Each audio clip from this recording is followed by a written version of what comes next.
Hi friends, SIR শুনানি চলছে এবং এই শুনানির পর বাদ যেতে পারে বেশ কিছু নাম। তো এই বিষয়ে আমরা বিস্তারিত জানবো যে কাদের নাম ঠিক বাদ যেতে পারে। শুনানি পর্বের শেষ দিন কিন্তু 7ই ফেব্রুয়ারি, আর 1 থেকে 2 দিন সময় রয়েছে হাতে। তো কমিশন সূত্রে খবর, রাজ্যের অধিকাংশ জেলাতেই সময়ের মধ্যে শুনানি পর্ব মিটে যাবে। তবে 3টি জেলা রয়েছে, তারা বাড়তি সময় চেয়ে কমিশনকে চিঠি লিখেছে।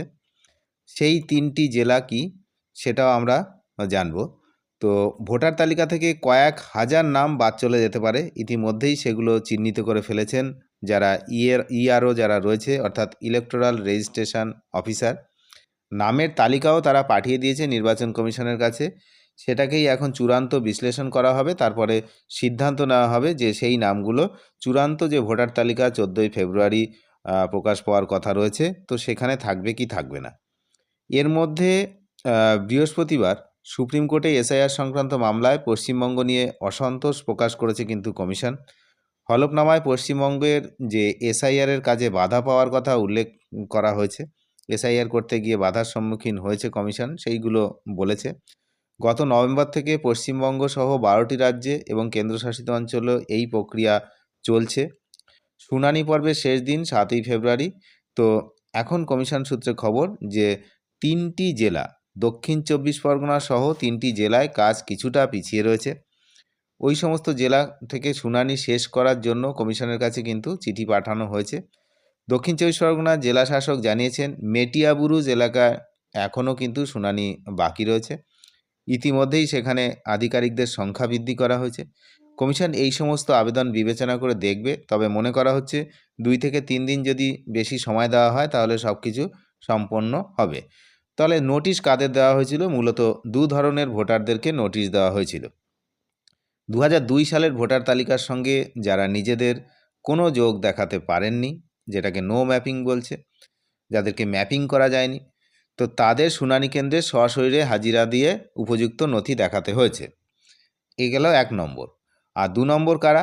যারা 2002 সালের তালিকায় রয়েছে কিন্তু নামের ত্রুটি, এইটার জন্য তথ্যগত অসঙ্গতি বা লজিক্যাল ডিসক্রিপেন্সি যেটা বলা হয়েছিল, তো তার কারণে শুনানিতে ডাকা হয়েছে। শুনানি কেন্দ্রে তাদের তথ্য যাচাইয়ের জন্য উপস্থিত ছিলেন ইআরও, এইআরও এরা ছিলেন এবং বিএলওরাও। তো এই মুহূর্তে যেটা জানা যাচ্ছে যে ইআরওরা প্রাথমিকভাবে কয়েক হাজার ভোটারকে চিহ্নিত করেছে, তাদের নাম চূড়ান্ত তালিকা থেকে বাদ চলে যেতে পারে। মূলত কারা? না, যাদের শুনানিতে হাজিরাই হয়নি, যাদের নোটিশ ধরানো হয়েছিল, নোটিশ পেয়েছে, তা সত্ত্বেও কোনো খোঁজ পাওয়া যায়নি বা যাদের সঙ্গে যোগাযোগ করা যায়নি, তাদের নাম এই তালিকায় রাখা হয়েছে, অর্থাৎ তারা কিন্তু বাদ যাবে। এছাড়া শুনানিতে উপস্থিত হওয়া কিছু ভোটারের নথি নিয়ে কিন্তু সন্দেহ আছে। সেই যে নথি যারা দিয়েছে সেগুলো কিন্তু সন্দেহমূলক, তাদের নামও বাদের জন্য সুপারিশ করা হয়েছে। নতুন করে আর কাউকে শুনানিতে ডাকা হবে না, তবে এই সমস্ত ভোটারদের নথি দ্বিতীয়বার যাচাই করে দেখা হবে। যাচাই করবে কমিশনের পর্যবেক্ষক এবং উচ্চপদস্থ আধিকারিকরা। একাধিকবার যাচাই করা হবে, তারপরে চূড়ান্ত সিদ্ধান্ত নেওয়া হবে যে আগামী 14ই ফেব্রুয়ারি তাদের নাম ভোটার তালিকায় থাকবে কি থাকবে না। তাহলে মূলত যারা ঠিকঠাক নথি দেখাতে পারেনি এবং যারা প্রেজেন্ট হয়নি, শুনানিতে হাজিরাই দেয়নি, তো তাদের নাম কিন্তু এই তালিকা থেকে বাদ যাবে।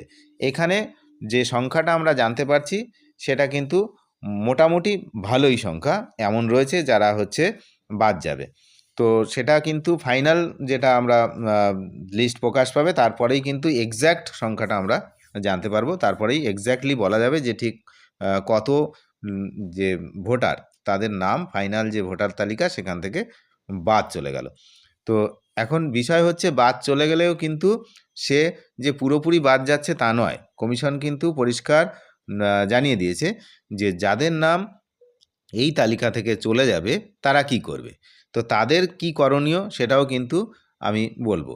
সেটা হচ্ছে, কারণ কমিশন জানিয়ে দিয়েছে ইতিমধ্যে 14 তারিখে যদি ভোটার তালিকা প্রকাশ পায়, ফাইনাল ভোটার তালিকা, তারপর 15 দিন হাতে সময়। সেই 15 দিনের মধ্যে প্রথমে আপনাকে একটা করতে হবে, আবেদন করতে হবে। সেটা হচ্ছে জেলা নির্বাচনী আধিকারিকের কাছে অ্যাপ্লাই করতে হবে নতুন করে ভোটার লিস্টে নাম তোলার জন্য। তো সেই অ্যাপ্লিকেশন করার জন্য কি লাগবে? না, ফর্ম ফিল আপ করতে হবে এবং তার সঙ্গে নথি দিতে হবে। কমিশন যে 13খানা নথির কথা বলেছিল শুনানির সময় যে এসআইআর এর শুনানিতে এই 13টা নথি দেখাতে হবে, এর মধ্যে 13টা নথির মধ্যে কোনো নথি দেখাতে হবে। তো সেই সমস্ত নথি দিয়ে কিন্তু অ্যাপ্লাই করতে হবে। তার মানে বুঝতেই পারছেন ওই 13টা নথি দিয়ে অ্যাপ্লাই করতে হবে। তার মধ্যে মানে 13টাই একসঙ্গে লাগবে না, একটা দুটো। এবার ঘটনা হচ্ছে অনেকের কাছে ওই নথি এখন নেই, কিন্তু পরবর্তীকালে সে জোগাড় করতে পারবে। তাহলে তার কি হবে? তাহলে 15 দিনের মধ্যে যারা নতুন করে ভোটার তালিকায় নাম তোলার জন্য অ্যাপ্লিকেশান করতে না পারবেন, তারা হচ্ছে 2026 সালের যে বিধানসভা ভোট, সেই ভোটে অংশগ্রহণ করতে পারবে না, অর্থাৎ তারা ভোট দিতে পারবে না। তাহলে তারা কখন পারবে ভোট দিতে? তারা পরবর্তীকালে যখন ওই নথি জোগাড় করবে, করে আবার হচ্ছে ওই ফর্ম ফিল আপ করে ভোটার লিস্টে নাম তুলবে, তার পরবর্তীকালের ভোটগুলো তারা কিন্তু দিতে পারবে। সুতরাং বাদ দেওয়া মানে যে পুরোপুরি বাদ চলে যাচ্ছে, এটা কিন্তু কমিশন এখনও বলছে না বা বলবেও না। কারণ তারপরে সে সেই নথি জোগাড় করতে পারে, কারণ সময় লাগছে হয়তো তার সেই নথি জোগাড় করতে। কিন্তু জোগাড় করে যখন যেদিন থেকে জোগাড় করতে পারবে, সেই দিনই কিন্তু সে ওই নতুন ভোটার তালিকায় আবার নাম তোলার জন্য আবেদন করতে পারবে। সুতরাং চিন্তিত হওয়ার কিছু কারণ নেই এবং আতঙ্কিত হওয়ার কোনো কারণ নেই। শুধু হচ্ছে নজর রাখতে হবে, খবরে থাকতে হবে, এছাড়া আর কিছু নয়। যে কখন কি নির্দেশ আসছে সেই নির্দেশ অনুযায়ী কাজ করতে হবে। যদি নাম বাদ চলে যায় চিন্তার কিছু নেই, আবার সুযোগ থাকছে নাম তোলার জন্য। অনেক ধন্যবাদ শেষ পর্যন্ত দেখার জন্য। চ্যানেলে নতুন হলে নিয়মিত আপডেট পেতে অবশ্যই চ্যানেলটিকে সাবস্ক্রাইব করে সঙ্গে থাকবেন। ধন্যবাদ।